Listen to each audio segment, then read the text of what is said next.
Well, hello from the vault of Ringulator, or engine room, electrical room, whatever we want to call it. Today is Sunday, the 12th of January, 2025. So I'm just sitting here today, just off of Shark Island, or Shark River, I guess it's called, heading towards the Florida Keys in a couple of days. Just need a little bit of charging today. It's a little sunny, so we'll get some sun, get the batteries charged up a little bit. So I had mentioned a little while ago I was going to do a little video and just a reminder of what we've got down here in the vault. So up forward is the liquid cooling system. The top half is the exchanger. The bottom there is that little 12 volt DC motor. And then the blue hoses you see is the glycol, which then comes back to the water jackets on the inverter and on the motors. So those really are only really needed when the motors are running, above, 4 or 5 kilowatts or so. Before that, it really doesn't need it, but they run all the time anyway. So as soon as the ignition key is turned on, then those things start, and then they time out if you don't start the motors after a little while. So that's what those are. And then the large black hoses you see coming off of those are the seawater. Off the seacock that's way down underneath the battery down there, and they run off of a little mechanical pump right here, right off of the shaft of the motors. So those things run all the time whenever the motor's turning. So it's pumping the seawater through, goes through a sea strainer first. You can see the sea strainers up there and the glycol bottles beside it. Through that, then through the heat exchanger and out, and then it keeps the motors nice and cool. So that's the first part of the system. And of course, the heart of the system is all these batteries. So there is one up here where the fuel tanks used to be, up here on the port side, and then we've got 2 stacked here. And then when you go over to the starboard side, again, we've got 2 stacked. And then way back over there is the one where the starboard fuel tank used to be. So those are the 4 batteries. They are 15 kilowatt hours a piece.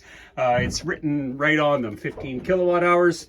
Anyways, those are controlled from a set of switches that I have, remote switches that they supplied that I installed. So one switch for each battery, and that just flicks them on so that they're on all the time. I don't really turn them off unless they need to do some maintenance or something like that. So these batteries, the bottom battery in this case is hooked up to this one half of the motor, which is 15 kilowatts. The battery way back up on the angle there is hooked up onto this half of the motor, which are then joined together with a belt system, 15 kilowatts for that one. So each of them runs them independently, and then they're all parallel together. And then the top battery up here, example on the starboard side, then gets parallel to those ones, and everything runs into this big, huge 1000 amp bus I've got here. That's our positive. Over here is the negative and the grounds. So these cables all connect them up, so they're in parallel. Every one of them has a fuse right after the positive side of each one. So we look at the port side here, coming off the positive, we've got a 400 amp fuse there. Positive here is a 400 amp fuse, and then the positive way back over there has a 400 amp fuse. So they're well protected. The key with doing this electrical stuff is to make sure you fuse absolutely everything without exception. That will just cause problems if you don't. There was a boat fire last year at Clark's Marina. Shout out to Clark's Marina again, about that when a short was off of a battery and there was no fuse. So here's another example of a fuse here down here. This one is protecting my hot water tank system. There's the other fuse for the positive on this side, and this one I've got for a small inverter power supply. And these are my current transformers, or shunts, a lot of people call them. So what that does is that's reading the power into the positive bus, and whether it's going in or out. So if the inverter way back here is giving us power through and it's charging like it is off the sun, then that will read a positive through this shunt. If it's pulling power from the batteries coming out of the shunt in order to run, say, the motors as an example, then that will then go negative, and then it shows the power drawn off as the difference on the displays. So you can see the cables I've got connected here from each side. This is the negative side, the yellows. So these are all 4-aught aluminum, or not aluminum, sorry, I'm thinking back to my electrician days. 4-aught stranded copper, tin copper, of course. So that'll handle around 250 amps each. So 250 plus 250.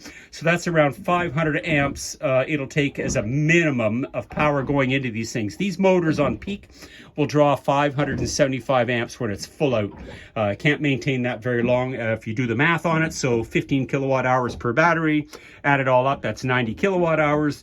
Divide that between the 575 amps for each one. If you do the math on it, it roughly runs out to about an hour and a half.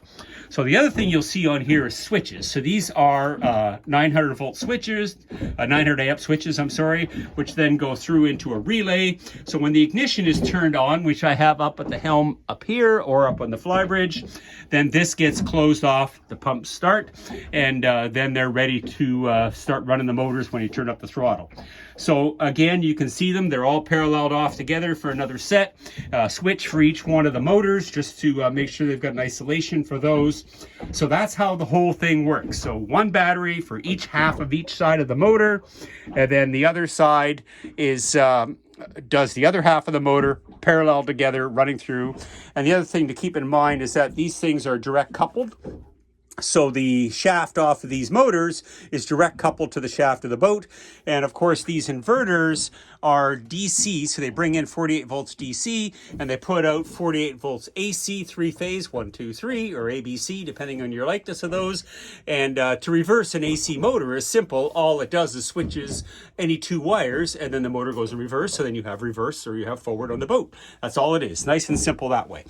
The other thing that I found when I put these batteries in is that there was a lack of grounding.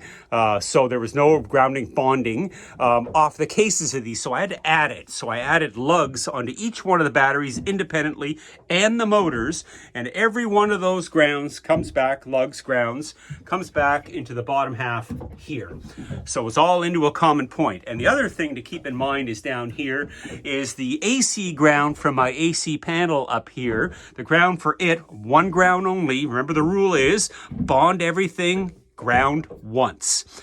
So that ground from that AC panel comes down to here as well. So everything is together, and all the through-hull fittings, you can't see it here, it's underneath my spare props here. The through-hulls too, everything that's metal that's going outside of the boat has a grounding or bonding wire to it, and all that comes back to here. So it's all one common point. So that's just a refresher of what we've got down here for these motors. They're all running very well. The only problem I had with battery number 4 is the battery management system failed on it, replaced it, and it has been working flawlessly ever since. These motors have given me zero issue. The only problem I had when I started is the install instructions. I missed it, or it wasn't clear, whatever it was. Didn't specify if the heat exchanger had to be on the top of the motor. The little tiny 12-volt pump down on the bottom has to be on the bottom in order so it doesn't create an airlock and cool better. So I had to reverse those because 50-50 chance I had them backwards. So that's the only thing with those. No big deal whatsoever.